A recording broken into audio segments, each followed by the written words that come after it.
Salut à tout le monde, j'espère vous retrouver en pleine forme. Aujourd'hui, dans cette séance, chers étudiants et étudiantes, je vais la consacrer à la deuxième année baccalauréat sciences maths, bien sûr, dans des exercices concernant les limites et la continuité de certaines fonctions. Donc, c'est un exercice, je vous propose 3 exercices. Ce sont des exercices que j'ai bien sélectionnés et qui sont très intéressants pour la préparation de vos contrôles. Alors, allons-y. Donc, le premier exercice que je vais noter ici, donc, soit une fonction, bien sûr, telle f de x. Il est défini par f de x est égal à 2 sinus de x moins sinus de 2x sur x3. Donc si x appartenant à 0 puis sur 2, et vous avez f de x égale à tangente de x moins sinus de x sur x3. Si x appartient à moins pi sur 2, 0. Et vous avez f de 0 égale à 1. Alors la question c'était étudier la continuité bien sûr en 0. Donc voilà la question. Étudier la continuité de f en 0. Alors donc je vous encourage de bien stopper. Donc vous pouvez stopper la vidéo pour bien sûr répondre à cette question. Alors je vous laisse le temps de le faire. Alors on va maintenant passer à la correction. Donc pour étudier la continuité, donc c'est un rappel pour dire qu'une fonction est continue f est continue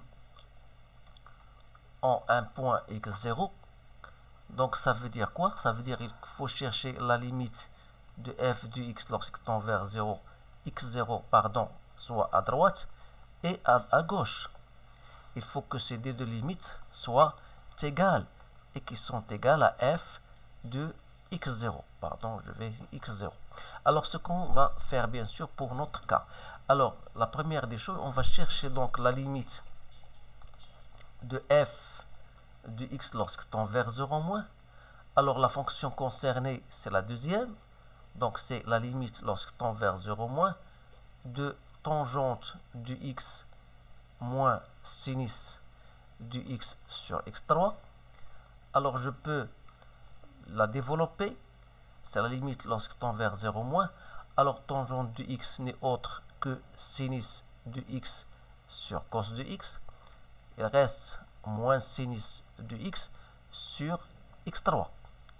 Alors c'est la limite lorsque tend vers 0 moins. Je peux mettre sinus de x en facteur. Ça reste 1 sur cos de x moins 1 sur x3. Donc c'est la limite lorsque tend vers 0 moins.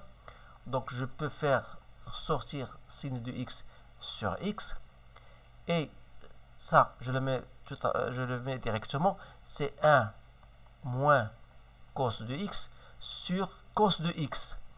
Alors j'ai x3 ici. Donc je peux mettre ici x au carré.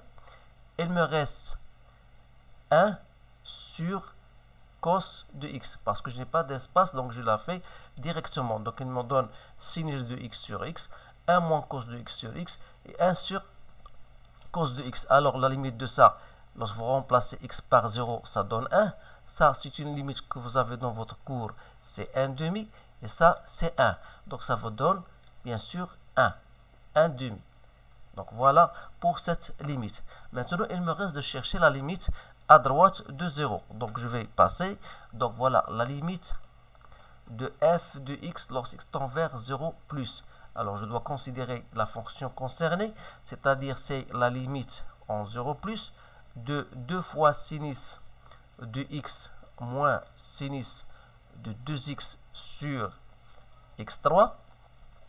C'est la limite en 0 plus. Alors ici, c'est 2 sinus de x. Alors sinus de 2x, c'est 2 sinus de x cos de x sur x3. Donc c'est la limite en 0 plus. Si je mets 2 sinus de x en facteur, ça me reste 1 moins cos de x sur x3. Autrement dit, je peux la faire autrement. Donc c'est 2 fois sinus de x sur x. Il me reste 1 moins cos de x sur x carré, sachant que cela, la limite de ça, c'est 1 demi, ça, c'est 1, et ça, c'est 2. Donc, vous avez 2 fois 1, c'est 1, 2, 2 fois 1 demi, c'est 1. Donc, vous remarquez qu'on peut dire donc que f, il est continu à droite de 0. Pourquoi? Parce qu'on a trouvé que ça n'est autre que f de 0 qu'on vous a donné. Mais la fonction f non continue à gauche de 0, pourquoi? Car la limite de f de x lorsqu'il tend vers 0 moins est différent de f de 0. Et par conséquent, f est non continu et donc non continu en 0. Donc voilà pour le premier exercice. Donc il faut quand même savoir ça, c'est une structure, donc c'est une méthode de déterminer ou bien d'étudier la continuité d'une fonction en un point. Maintenant, je vais passer à un autre exercice que j'ai choisi. Donc soit la fonction f définie par f de x est égal à x, la partie entière de 1 sur 1 plus x. Alors, on veut étudier la continuité de f en x0, 3 par exemple. Alors, pour étudier la continuité de cette fonction, il faut se rappeler que ça, il s'agit d'une fonction composée. Donc, si je considère la fonction que je peux nommer la fonction g, qui à tout x fait correspondre 1 sur x plus 1, vous savez bien sûr que ça, c'est une fonction, elle est bien continue. Elle est continue en 3. Pourquoi? Car il s'agit d'une fonction rationnelle. Voilà. D'une fonction rationnelle qui est bien sûr définie sur son domaine de définition. La fonction qui a tout x, je peux appeler par exemple la fonction h, qui a tout x fait correspondre e de x, ça c'est la partie entière, et vous savez que la partie entière est continue sur R privé de z. Alors pour nous, cette fonction elle est bien continue en g de 3.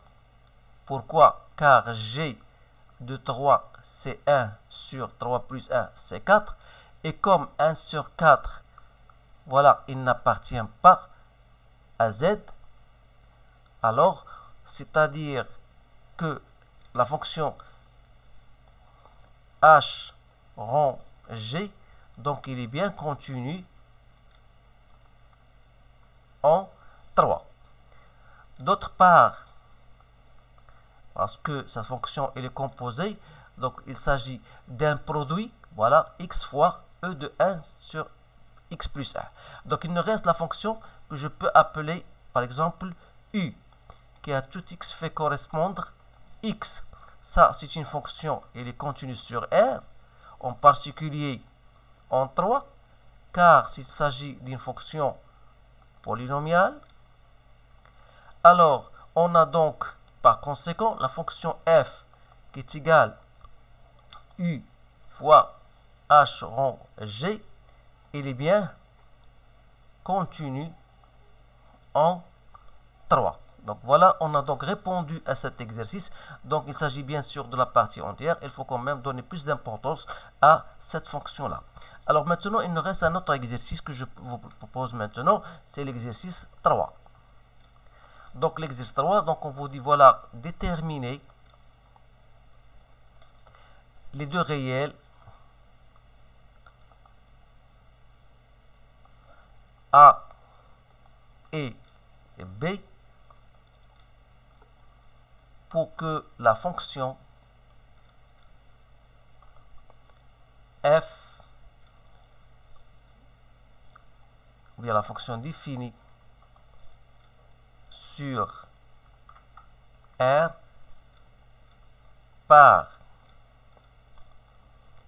f de x égale à x au carré plus x moins a sur x moins 2, si x est supérieur à 2, et f de x est égal à 2x plus b sur 3, si x est inférieur à 2. Alors voilà la question, déterminer les deux réels a pour que la fonction soit continue. Et vous savez, toujours un rappel, pour que la fonction soit continue, il faut que la limite à droite de 2 soit égale à la limite à gauche de 2 qui est égale à f de 2. Alors ce qu'on va faire, par exemple, ici, on va étudier la continuité de la fonction à droite de 2.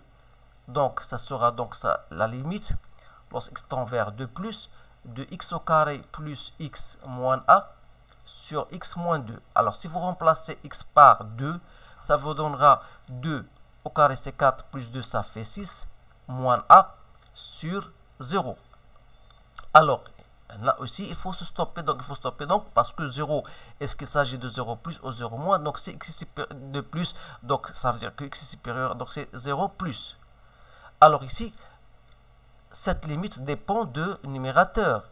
Alors, si 6 moins a est positif, c'est-à-dire a est inférieur à 6, alors dans ce cas, on aura la limite de f de x lorsque tend vers 2 plus. Donc ce terme-là, elle est positif sur le positif, donc 2 sur, ça sera égal à plus l'infini. Et dans ce cas, la fonction f ne sera pas continue en 2. Si 6 moins a est inférieur à 0, c'est-à-dire que a est supérieur à 6, dans ce cas, la limite de f de x lorsque tend vers 2 plus, ce sera moins l'infini. De la même, f ne sera pas continue à droite de 2. Alors, dans tous les cas, si a supérieur ou inférieur, donc la fonction ne sera pas continue. Donc il ne reste seulement un seul cas, c'est que a égale à 6. Donc ça veut dire que a égale à 6. Donc la seule possibilité pour que la fonction soit continue en 2, il faut que a égale à 6. Alors on va donc remplacer a par 6 et on aura dans ce cas f de x sera égal à x au carré plus x moins a sur x moins 2 qui est égal à x carré plus x moins 6 sur x moins 2. Dans ce cas, la limite de f de x lorsque tend vers 2 plus, ça sera donc la limite lorsque tend vers 2 plus de x au carré plus x moins 6 sur x moins 2.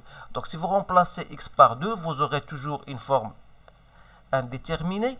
Donc vous pouvez faire soit la division euclidienne, soit en raisonnant sur delta. Donc vous pouvez dire, voilà, lorsque tend vers 2 plus, donc x, ça sera donc x moins 2 parce que 2 est une solution. Donc x moins 2 fois x plus 3 sur x moins 2. Donc ça sera la limite lorsque tend vers 2 plus. On pourra simplifier, donc il reste x plus 3 qui est égal à 5. Alors voilà, on a donc déterminé la limite à droite, donc il nous reste la limite à gauche, c'est-à-dire lorsqu'il tend vers 2 moins. C'est-à-dire la limite lorsqu'il tend vers 2 moins, ce sera donc la limite lorsqu'il tend vers 2 moins de la fonction concernée, c'est 2x plus b sur 3. Donc si vous remplacez x par 2, 2 fois 2 ça fait 4, il me reste b plus 3. Alors, donc pour que la fonction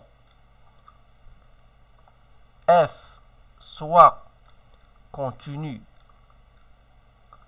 en 2, donc il faut que la limite à droite soit égale à la limite à gauche. Autrement dit, c'est-à-dire 4 plus b sur 3 doit être égal à 5. C'est-à-dire que 4 plus b égale à 15. Donc, il faut que b15 moins 4, donc c'est 11.